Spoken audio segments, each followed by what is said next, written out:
Sekolah itu bagi orang-orang yang tidak mampu itu adalah sebuah harapan yang besar untuk bisa merubah kehidupan. Namun pada kenyataannya, semuanya kandas di tengah jalan. Pernah nggak ngerasa dunia ini gelap banget, tak ada harapan, seakan dunia ini runtuh? Kalau aku pernah, waktu itu aku kelas 2 SMP, bapak meninggal. Yang paling aku sedih itu sebelum meninggal itu bapak udah cerita dengan bahasanya, udah bapak sudah gak kuat, kamu sabar ya, jika nanti ada perlu kamu datang aja ke Bakoi, ke Gunung Kapur, bilang aja ke anak bapak gitu. Waktu itu saya memaafkan wajib, menahan sih dalam hati saya bahwa bapak saya mau meninggal. 4 hari setelah itu bapak meninggal. Pas bapak meninggal tuh saya merasa dunia ini gelap banget, tak ada harapan. Bagaimana sekolah saya, bagaimana makan saya, nggak ada harapan. Tapi ya kehidupan kan harus berjalan. Nah waktu itu saya janji, saya cuma punya ibu, jadi apapun yang terjadi nanti saya tidak akan pernah bilang, karena saya tidak ingin membebani ibu. Nah setelah bapak meninggal itu, yang jadi tulang punggung keluarga ibu banget kerja ke kebun dan saya masih ingat di daerah sih. Pagi-pagi saya sudah bangun, sudah nyetrika baju, masih pakai kain batok kelapa itu, terus nyiapin masak. Sampai sekitar jam 5:30 itu saya sudah berangkat. Saya disediain uang 200 perak untuk naik angkot dari terminal ojek sampai sekolah. Nah 100 rupiah ya buat pulang lagi dari sekolah sampai terminal ojek yang dekat sini 100 rupiah, jadi 200. Nah dari terminal ojek itu jalan kaki 3 km sampai rumah. Pulang kan ya, saya jalan kaki dari terminal ojek itu, terus saya mampir kan ke tempat ibu saya kerja. Waktu itu ibu saya kerja sampai asar dan masalah. Nah saya pulang kan jalan kaki dari jauh, sudah lihat kan ibu saya lagi kerja di Buna Cabai. Waktu itu ada rasa di dalam hati saya, merasa tidak ridho itu ibu saya bekerja, tapi saya tidak bisa berbuat apa-apa. Lalu saya mampir nanya ke situ kan, terus oh ini anaknya gitu, kata yang kawasan sih gubernur katanya, kayak mandornya. Oh iya. Nah dari situ saya mulai berpikir harus bagaimana gitu menghadapi ini. Bersama waktu ibu saya mungkin merasa lelah. Pas pertengahan kelas 2 itu mungkin ibu saya udah merasa kewalahan dengan biaya sekolah ya. Setiap hari ibu saya bilang udahlah berhenti aja sekolah itu, ibu sudah gak mampu gitu. Aku gak, yang dalam hati saya ya tapi saya pengen sekolah gitu. Pas besoknya saya berangkat, saya nggak minta ongkos, saya berangkat jalan kaki. Mudah-mudahan di jalan ada temen yang ngasih pinjaman buat satu balik aja sampai ke sekolah. Saya pikir kalau sudah nyampe di sekolah pulangnya nanti saya bisa jalan kaki dari sekolah kalau memang tidak ada yang ngasih pinjam. Saya jalan pagi-pagi, terus saya bilang namanya Cinta, pinjam duit dong 100 gitu buat ongkos nyampe sekolah aja. Oh ya dia tahu saya nggak punya ongkos, kasih kan. Saya tahu teman saya ini mungkin pas-pasan ya. Terima kasih ya buat Cinta ya, kamu dimanapun kamu berada. Nah udah gitu sampai sekolah saya pagi-pagi masih ada temen cewek satu lagi namanya Upi pinjam duit dong 100 gitu, gue pengen buat pulang, buat ongkos pulang. Nah Upi itu ngasih ya, akhirnya udah disimpan buat pulang. Tapi karena tiap hari aku nggak ada ongkos ya, pinjam pas besoknya masih dikasih, besoknya lagi Upi kan mungkin uangnya terbatas kan, yang namanya cuma uang jajan gitu, nggak ada. Nah tapi ya udah nggak apa-apa gitu. Akhirnya aku pulang jalan kaki dari Cikembar kurang lebih 7 km. Udah mau dekat ke rumah, mampir ya ke pekerjaan ibu saya. Ibu saya nanya, kamu bisa berangkat sekolah? Iya bu, boleh pinjam uangnya? Ya udah nanti ibu ganti gitu. Pas gajian itu ibu ngasih kan, saya bayar gitu. Terus saya bilang ke ibu gini, bu alhamdulillah gitu di sekolah bayarannya udah dibebasin gitu, kata saya sama ibu. Untuk kelas 2 ini sampai kelas 3 saya berbohong sama ibu supaya ibu gak kepikiran biaya sekolah. Tapi saya mikir dari mana ya saya dapat uang buat bayaran sekolah itu. Bayaran sekolah itu kalau nggak salah 2.400 ya per bulan, 3.000 sama bayar buat tour ya. Saya udah mulai naik ke kelas 3, tetapi konsentrasi saya udah mulai buyar. saya udah nggak fokus belajar lagi, udah nggak juara, harapan saya udah hilang. Tapi akhirnya saya bisa keluar SMP. Nah, terus keluar SMP ini saya coba nyari kerja.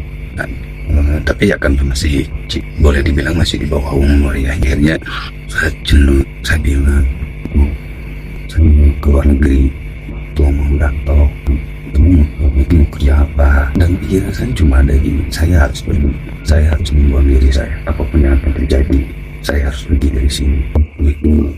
Ibu nikah lagi, saya punya bapak tiri, tapi bapak tiri ini alhamdulillah tidak pernah marah, tidak pernah apa, walaupun tanda kutip. Tetapi ada satu kekhawatiran dalam diri saya, bahwa preman atau apalah gitu, tapi dia dari keturunan orang kaya gitu.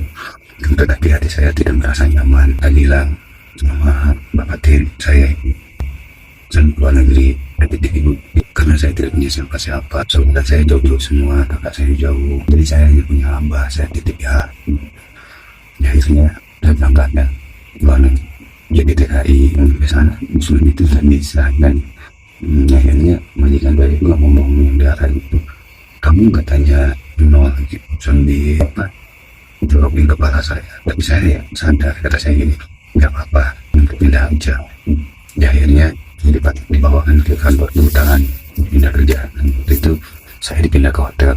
Yang paling sedih bagi saya itu bukan masalah saya dipulangkan ke Indonesia. Saya masih ingat bagaimana ibu saya membuka perhiasan jadi jual semua buat modal saya berangkat. Yang saya ingat itu cuma itu. Maka saya harus nyanyi kalau saya sampai dipulangkan lagi ke Indonesia, saya jalan teman-teman sebelum saya menjadi orang, sebelum saya berhasil, sebelum saya bisa mengembalikan perhiasan ibu saya. Saya diterima jadi pelayan karena memang saya masih anak ya waktu itu, masih nyunyul lah ya. Tetapi dalam hati saya gitu, saya bukan bagian jadi pelayan. Ilmu apa yang bisa saya bawa selama bekerja kurang lebih 6 bulan ya. Sambil bekerja saya berdoa dalam hati terus-terusan selama 6 bulan itu. Jadi pada suatu hari saya sedang melangkahkan di depan waktu itu pas mau berangkat itu, dan ada gini, jika bahwa saya satu ilmu itu bisa saya bawa ke Indonesia, itu apa saya untuk saya buka usaha di sana. Mohon maaf teman-teman ya, ceritanya saya skip, saya terbawa harus cerita saya sendiri. Nah, bagi kami orang-orang kecil, sekolah adalah sebuah harapan yang sangat besar untuk bisa merubah kehidupan.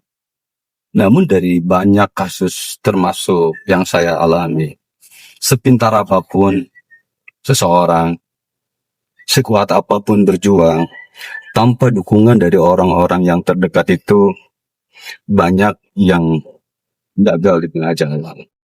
Nah, kita kembali ke cerita.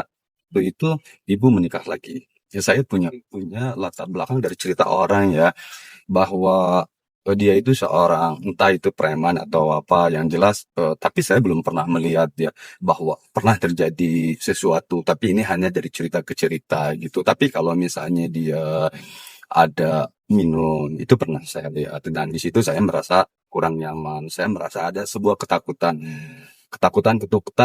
takut pada ibu saya kan gitu, takut kenapa-napa. Akhirnya tetapi orang tua bapak tiri saya ini keturunan dari orang kaya ya. Dia orang kaya ya, banyak tanahnya, dia punya banyak warisan, tetapi warisan-warisannya ini digade-gadekan. Nah, ketika menikah sama ibu saya, nah, yang tempat yang digade-gadekan ini sawah ya, ditebusin sama ibu saya, memakai uang kakak saya. Ibu saya mulai punya penghasilan, walaupun sebenarnya ibu saya punya beberapa lahan, punya beberapa kebun untuk penghasilan di rumah, tapi tidak mencukupi kehidupan sehari-hari.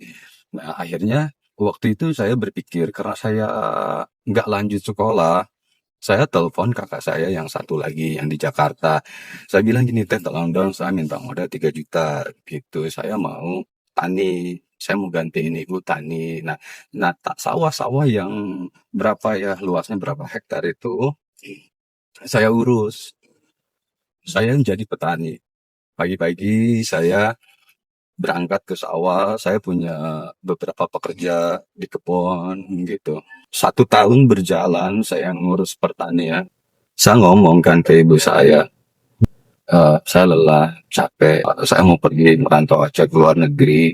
Pergi ke PT ya, ke Saudi Arabia itu modalnya itu kalau nggak salah untuk semua biaya karena supir ya 7 juta.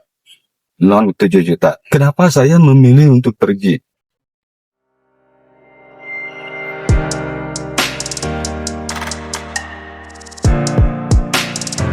Nah, kedengeran sama ibu saya kan. Nah, pas saya sih nggak punya niat apa. Kok tiba-tiba ibu saya berubah, berubah apa? Saya nggak ngerti waktu itu. Saya samperin ibu saya pergi. Saya samperin ibu saya pergi. Saya kan mulai berpikir, oh ada apa? Saya punya salah apa? Gitu. Akhirnya saya nanya kan waktu itu ibu saya lagi di dapur kok tiba-tiba ibu saya lagi masak, gak biasanya yang makan itu kan suka saya gitu. Terus saya tanya, Bu, kenapa? Gitu. Apa saya punya salah? Gitu. Kalau saya punya salah, saya minta maaf. Itu sama ibu. Terus tiba-tiba ibunya nangis. Dia itu katanya punya jasa yang besar ke keluarga kita, yang bantu kehidupan kita di sini. Nah, dari situ hati saya hancur, hancur dengan hati saya. Saya boleh bilang gini, mau tidak mau, hati saya teriris, hancur lah. Karena sebuah balas jasa, kita itu tidak bisa melakukan hak dan batil. Saya tidak bisa, misalnya, ya, saya tidak bisa melarang, oh anak ini salah, oh ini benar. Nah di situ hati saya merasa hancur. Sehingga waktu itu saya masih kecil ya, antara umur baru berangkat dewasa ya, sekitar 16-17 tahun lah. Nah, sudah saya minta maaf sama ibu, alhamdulillah. Terus ibu bilang nanti jangan gitu-gitu lagi. Kata saya, iya bu. Gitu. Terus saya pergi ke kamar.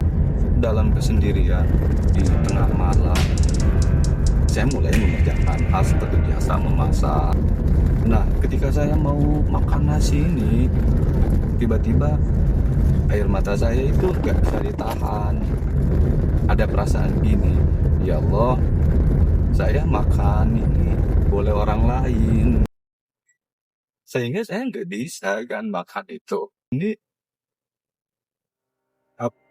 saya tidak cara.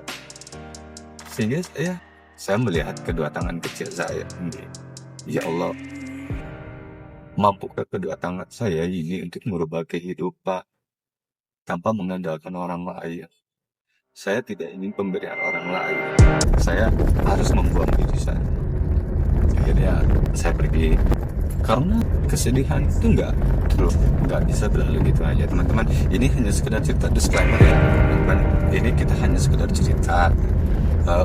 Nanti buat teman-teman gitu, nanti ada hikmah yang bisa diambil. Mudah-mudahan saya tidak sampai ya, saya terbawa untuk cerita saya sendiri. Pas saya berangkat ke sana karena nyupirnya cuma baru belajar itu yang di depan meja itu, terus saya belajar lagi 2 hari sebelum berangkat. Akhirnya saya kan mau dipulangkan lagi karena saya nggak bisa nyupirnya. Terus saya bilang ke majikan saya kan gini, walaupun saya nggak bisa bahasa Indonesia, nggak bisa bahasa Arab, saya ngomong kan, ya, ngomongnya gini, bapak tolong balikin saya ke, dalam bahasa gini lah, bapak tolong balikin saya ke kantor gitu, nanti bapak diganti. Dalam pikiran saya, kalaupun misal saya nggak dipulangkan ke Indonesia, dalam hati saya nggak akan pulang kecuali saya menjadi orang, kecuali saya bisa mengembalikan modal ibu saya yang saya pakai. Saya masih ingat bagaimana ibu saya membuka kalungnya, membuka emas-emasnya yang dia kumpulkan untuk modal saya. Lantas saya di sana dipulangkan lagi karena saya nggak bakalan pulang ke rumah. Ya, alhamdulillah akhirnya saya dipindahkan ke hotel waktu itu sudah jadi pelayan. Nah, selama jadi pelayan itu ada satu perasaan bahwa saya bukan tidak merasa cocok. Saya bekerja sepenuh hati, tetapi saya lebih ke apa? Jadi poinnya di sini, bagi orang-orang yang kurang mampu dan di bawah, minderisasi itu ada.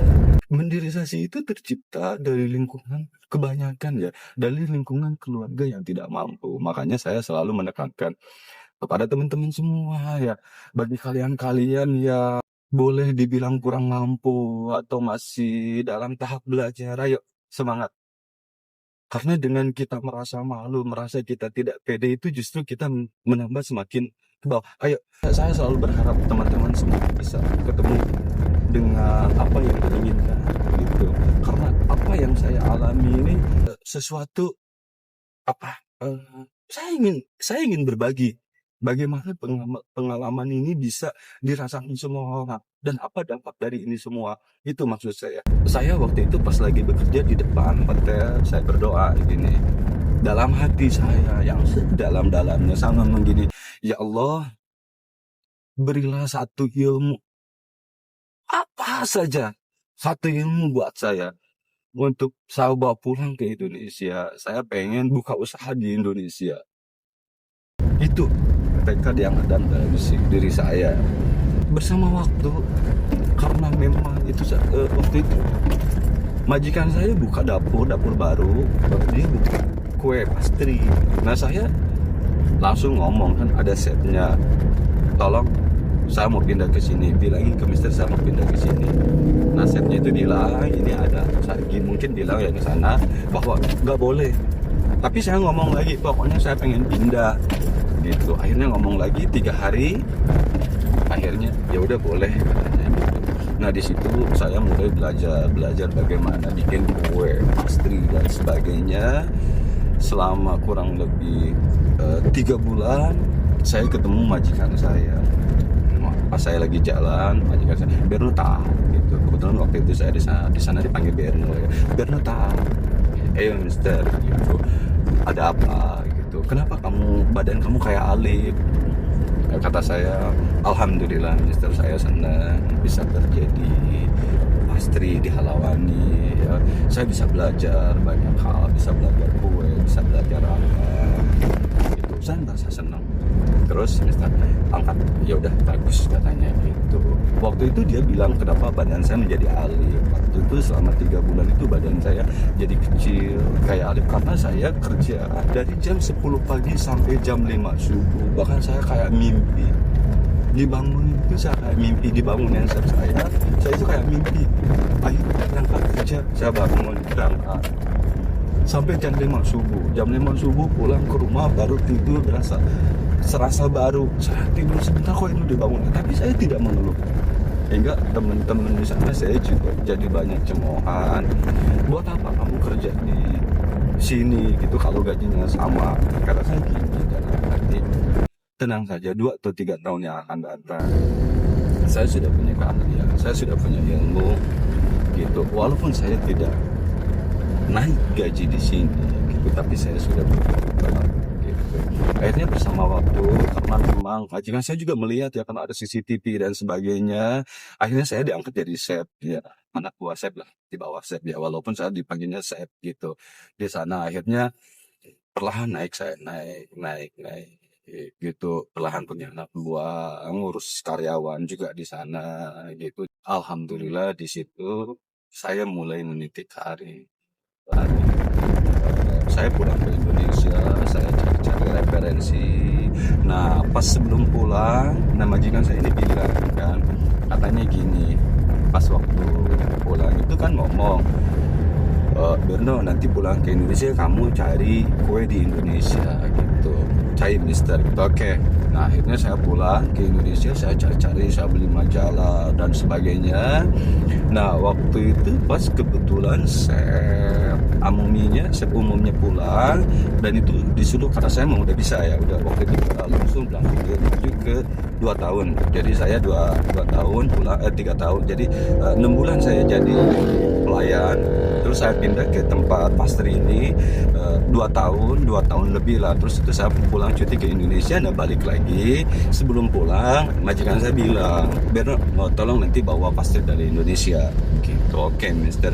Nah pas saya pulang ke sana, balik lagi sehabis cuti ini, majikan saya, ayo tunjukkan gitu mana yang dari Indonesia. Nah di situ saya mulai bereksperimen, terus eksperimen, dekor dan sebagainya saya keluarkan karena saya sudah mulai dikasih kepercayaan. Akhirnya saya boleh dibilang nomor 1 waktu itu untuk dekor dan sebagainya. Kalau untuk Ada beberapa kue juga yang saya upload-kan saya modifikasi gitu, alhamdulillah sampai waktu itu ada Amir yang makan kuenya gitu, terus Amirnya mengatakan enak kalau Amir itu di sini apa ya, keturunan raja ya, katakan aja sehingga, dikasih hadiah 1.000 tapi itu dikasihnya ke chef saya, jadi dihapus sama chef saya tidak apa-apa ya, tapi itu buatan saya, nggak apa-apa dikasih 1.000 real ya, nggak apa-apa itu, udah rezekinya. Oh, saya tidak masalah, alhamdulillah bahwa saya bisa diterima. Nah, di situ saya mulai berpikir, akhirnya waktu itu saya,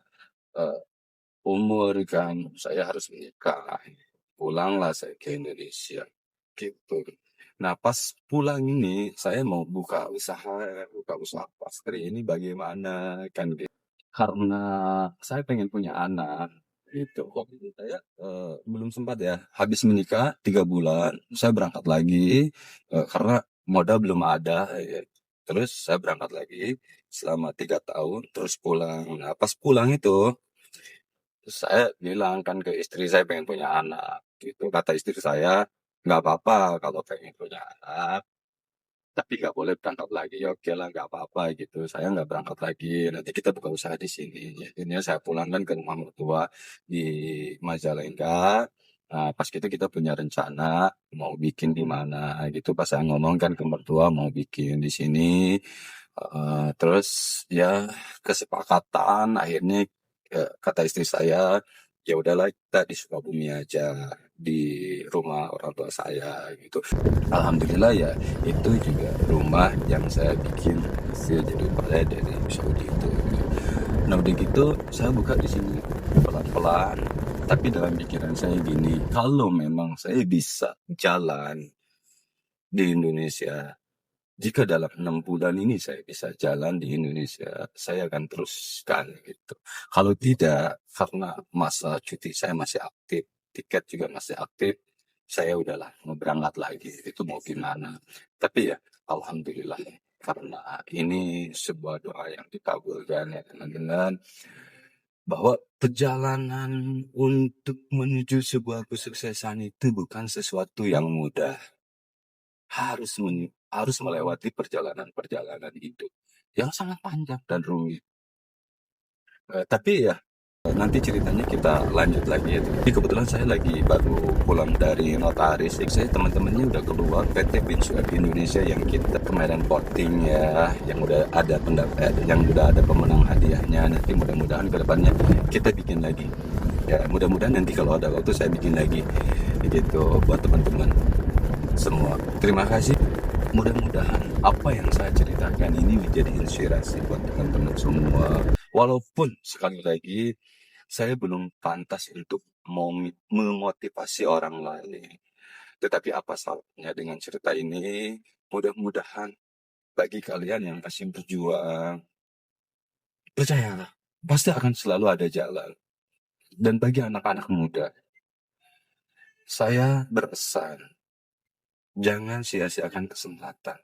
Jika orang tua kalian bersungguh-sungguh, ayolah. Sekolah itu bagi orang-orang yang tidak mampu itu, seperti saya ini adalah sebuah harapan yang besar untuk bisa merubah kehidupan.